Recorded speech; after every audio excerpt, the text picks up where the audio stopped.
Welcome to the first episode of Who Are You and What Do You Do? I'm Andrea Iannetti and I'll be your host. Today we have the pleasure of interviewing Mizz Ke Ke, and she is with SCUMA. And for those of you who are not familiar with what that is, she's going to explain what that is. All right, thanks for having me.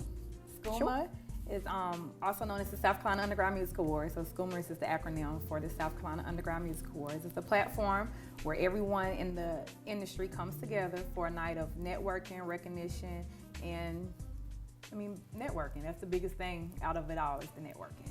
Okay, and so within SCUMA, what genres of music are included in that? Well, it's an urban award show right now. Okay. Looking to expand, in the near future to rock and heavy metal and different genres like that. But right now we just have like gospel, hip hop R&B, and independent film artists and things like that. So Okay. it's like, I think it's over like 50 categories. And I understand, if I'm not mistaken, that there was a rumor out there that you're going on 10 years. Is that true? Yes, 10-year anniversary, yes ma'am. Well, congratulations. I think that deserves a hand. Thank you. 10 years, that's saying something, especially in a male-dominated industry. Let me ask you, when you first began SCUMA, what were some of the challenges being a lady with your resume and title? The biggest thing was selling myself to the people. Mm-hmm. Being a female, that's like me talking about football. I don't really know, too much about football, so I'm not credible. Right. And even in a male-dominant industry, for some reason, they feel like I don't know what I'm talking about when it comes to anything in the industry because I'm a female. So I don't understand. Right, right, that's right, yeah. Now, if they say 3rd down and 10, you may not know what that means. Right. Yeah, but you know what you're doing. So what would you say you did to establish yourself and make yourself be respected by those people who were naysayers that you were a woman and you could not have that position possibly? Being consistent. It's the Consistent. biggest thing. Yep, always. And making sure that whenever I'm making opinions or making statements, it was educated statements and opinions. So that was the biggest thing, but consistency was the biggest key. Okay. So they saw I wasn't going anywhere. Whatever they say, Kiki was still doing her thing. So. Right. Okay.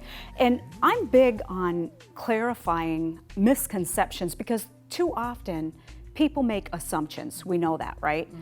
Mm-hmm. But they do, and so we want everybody to understand so that they don't think that you are pulling the strings like you have a puppet. Right. How does the nomination process work? The nomination process starts September the 1st, which is an open ballot for anyone to go in and nominate people that they feel are fit for the categories that are listed. Okay. So it's definitely not biased at all. I think this year I got over 100 nominees, and I don't know half of them. That's how I get to know people, is from nominations. Oh, So, okay. yeah. So Mizz Ke Ke is not sitting up at 3, 4 o'clock in the morning trying to brainstorm who to put in these categories. I just don't have time. Okay, so it's annually and opens up in September. So what is it each year, you've been now 10 years, what is it that you really look forward to? Seeing the different people, seeing the event grow. Mm-hmm. Last year, I believe, we hosted, it was about 400 people there last year, and when I started out, there was only 150. Wow. So just looking at the growth every year, the different areas, I can tell, when the word gets to a different area, because like this year we have a lot of Columbia market inside of the award show. Oh, okay. So it used to be just Charleston and Myrtle Beach, and then it went from Myrtle Beach, Florence to Charleston. Now it's Myrtle Beach, Florence, Charleston, and Columbia. So just the growth, it just excites me every year. That is great. That is great. And the next thing that is important, as right now it's in the Carolinas, did you have any plans to expand beyond the Carolinas, or did you want to keep it home-based? Well, right now I'm including North Carolina and South Carolina because it is the Carolinas. Before it was just South Carolina. Now it's North Carolina and South Carolina. It's based out of Myrtle Beach. This is my home, so it's going to stay based out of Myrtle Beach. That's right. And we do it, of course, slow, non-peak time around here. So it gives something. I want it to be something where the city looks forward. It's like, oh man, they're having the South Carolina Music Awards this weekend. we gotta prepare. Right. I wanted to get to that magnitude. Right, right.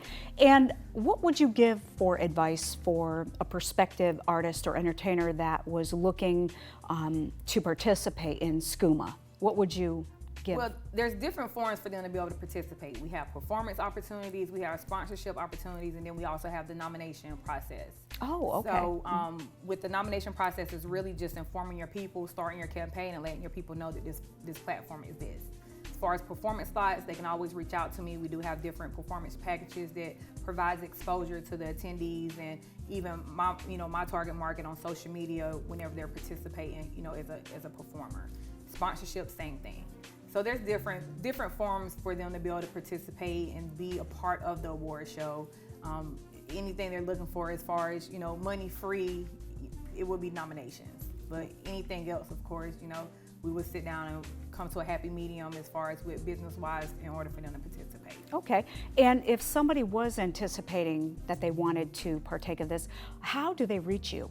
What's the best way? Social media is the best way. Social media. Definitely follow the page. It's the South Carolina Underground Music Awards. Okay. I think we reached we're like 3,200 followers now. So that was a big accomplishment for me too. Yeah. So definitely like the page. Also my Mizz Ke Ke page. Either way, that's the best form to get in contact with me. Okay. Yeah. Okay. So you'd rather that than an email? Yeah, because it can get emails get.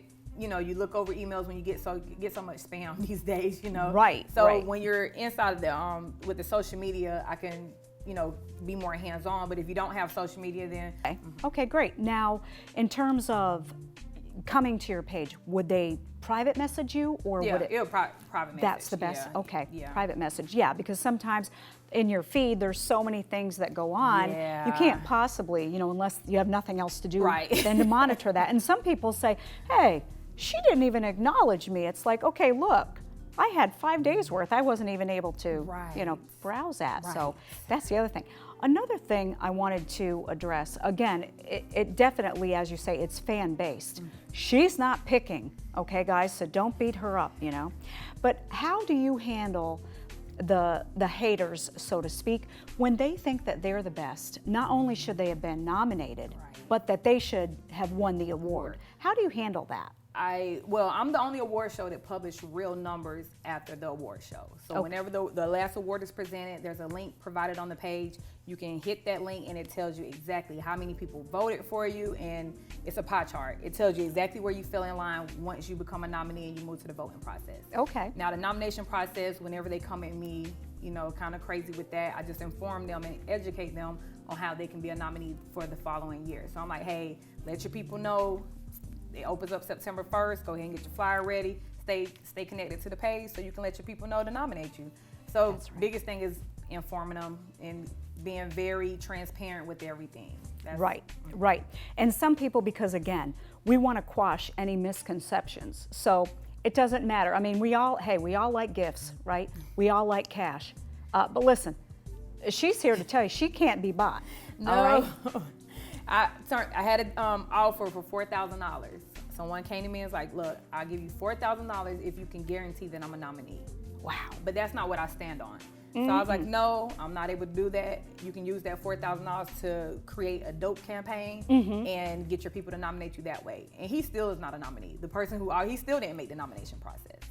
So yeah, it's definitely, sometimes I'm looking at all the rumors on Facebook. I'm like, Laura should have took that $4,000. Listen, I'm sorry, but I'm here to say, look, babe, if you've got to pay somebody to nominate you, I think you better choose something else, Because listen, I'm a firm believer that people are going to acknowledge your talent and they are going to come and nominate you. You don't have to pay somebody to that, but I'm glad you mentioned that, because again, we want to make sure that everybody understands who you are and how you operate. So the fan-based nomination process is great, and I didn't know that it was inclusive of entertainers and we have like makeup dancer. artists. Yeah, we have makeup artists. We have stylists. We have DJs. Wow. Of course, DJs, they play a core. They're a core factor in the entertainment business. I mean, without a DJ breaking records in the club, the artist wouldn't be known. That's right. So yeah, that's right. so we definitely we honor a lot of my my MVP awards and my Dope in Real Life awards go to my DJs, because at the end of the day, if it wasn't for the DJs, we wouldn't have a market. Right, right. Well, I'd say, you know, you're covering all the bases, and the fact that you've already been 10 years running, you're heading in the right direction. And I understand keeping it home-based here, but you know, sometimes people approach you from other areas, and you know, that you'll still be home-based in Myrtle Beach, South Carolina, but this could become big. So we're here, we're making history right here, because Mizz Ke Ke may be known, just not in the Carolinas here. So we want you to know, because it is a big industry, and as you say, you are going to possibly expand in the future. And right now, as she said, it's with the gospel and gospel, hip hop, R&B, and like I say, all DJs of, if they just do indie, or because you have some DJs that are not in the clubs every night, so they just do indie mixtapes, so they're included. We have the makeup artists, because they do a lot of behind the scenes stuff and making sure that the artists look good, you know, with their makeup. We got hairstylists, barbers. I have the Dope in Real Life award this year, which is honoring a lot of key people that was in the game, that put me in the game, like Billy Blacko, Scourge One, DJ QP, and then the B1s. The B1s were actually the first honorees at the first award show. Wow. So they were the first MVPs at the award show 10 years ago. So I brought them back this year and honoring them with the Dope in Real Life award. That is great. That is great. Well, I tell you, I wish you the most success. I'm sure that we'll be hearing a lot more from Mizz Ke Ke, and we just say be blessed, and we appreciate you joining us here. Much success in the year 2020. Well, we'd like to thank you for joining us, and we will see you next time on Who Are You and What Do You Do?